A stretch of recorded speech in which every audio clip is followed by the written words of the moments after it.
Umphathiswa wezempilo eMpuma Koloni unkosikazi Sindiswa Gomba uthi ucebise inkulubaphathiswa yeliphondo ukuba ingavumeli abantu bangene kulo iintsuku ezingamashumi amathathu ngenzame zokuqanda ukunwenwa kwentsholongwane ye-corona.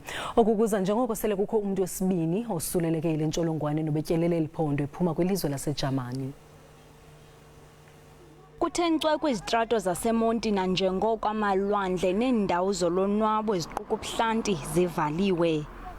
Kodwa kusengumngeni ukuqondisa abantu ukubaluleka kokuthobela le miqathango ibekiweyo.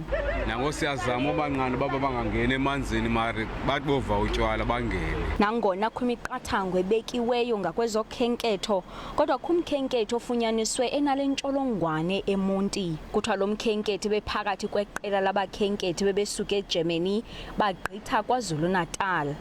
Sithetha nje imeko yabo iqatshelwe ngeliso lokhozi kwaye bavalelwe kwihotele leyo bebefikele kuyo neselivaliwe sithetha nje.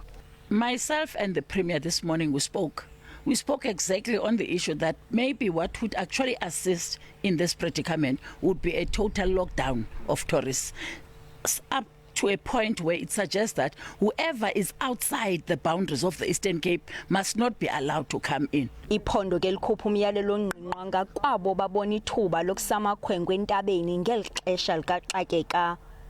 Likwatyikimbisela umnwe kwabo baqhubekayo bebamba imibhiyozo okanye imicimbi nabantu abaninzi. Into engixaka njengoba suka eJamani nje uqale o-Artam le ndaba kwiplane yakhe. Akho umuntu umthesileyo, akho umuntu umenze ntoni kodwa uyazi uba usuka kumazwe angaphesheya. Besize eBucks kuvaliwe khange sinakekele into yobana kuthiwa masingayi kwindaweni abantu kuba kukho le esisifo. Urhulumente wephondo kumemelela uluntu ukuba lungatatazeli ngeli xesha koko lulandela imiqathango ebekiweyo nequka ukuhlamba izandla rhoqo nokuqinisekisa ukuba kukho umgama phakathi komnye nomnye. Kwiindaba ze-SABC ndingubusisiwe James Mantashe ndiseMonti.